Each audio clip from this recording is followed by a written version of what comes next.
আসসালামু আলাইকুম রহমতুল্লাহ বরকাত। আপনার কি গয়না চুরি হয়েছে? এই গয়না অথবা স্বর্ণ অথবা আপনার কোনো পছন্দের জিনিস যদি চুরি হয়ে থাকে, তাহলে সে চোরকে আপনি কীভাবে ধরবেন? এমনও হয়ে যায় যে চোর একেবারে আপনি ধরে ফেলেছেন, জানেনও, কিন্তু আপনি বলতে পারতেছেন না প্রমাণের কারণে। এমন কিন্তু অনেক হয়ে থাকে। তো এজন্য আপনি কীভাবে সেই চোরগুলাকে আপনি ধরবেন, আসুন আমরা সে ব্যাপারে কিছু একটু জেনে নেই। কোরআন কারীমের একখানা আয়াত আছে, যাকে অনেকে বলে খতমে ইউনূস, আবার অনেকেই বলে জালালি খতম।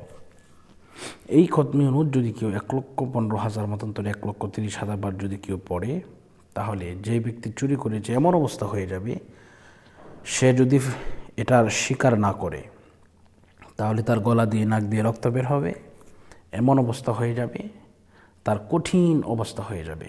এজন্য আসুন আমরা এই বিষয়গুলো একটু জেনে নেই।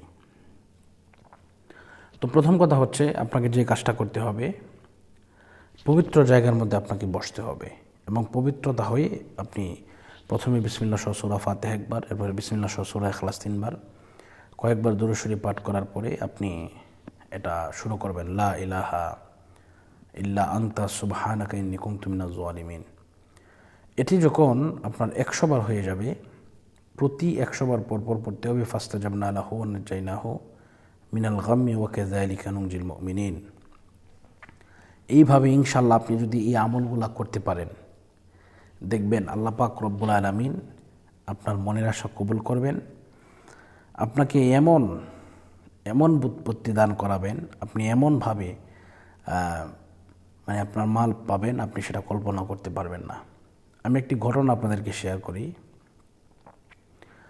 এক প্রবাসী ভাই, উনি মালয়েশিয়াতে থাকেন। তো উনি বাড়িতে আসবেন অনেক দিন যাবৎ, বিদেশ করার পরে উনি কিছু টাকা জমিয়েছেন, সেই টাকা নিয়ে বাড়িতে আসবেন এবং উনি একটি ঘর নির্মাণ করবেন। তো উনি আসার পূর্ব মুহূর্তে চোরে কী করলো, সেই টাকাগুলো নিয়ে গেছে।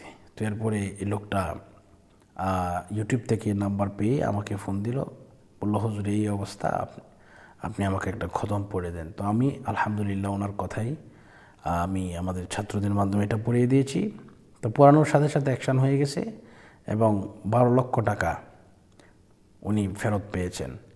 তো এটি আসলে বিশ্বাস করতে হবে আল্লাহ তাআলার উপরে।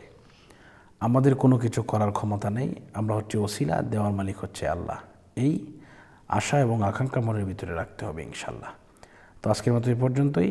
সকলের সুস্বাস্থ্য এবং দীর্ঘায়ু কামনা করছি। এই মুহূর্তে বিদায় নিচ্ছি। আসসালামু আলাইকুম রহমতুল্লাহি ওয়া বারাকাতুহু।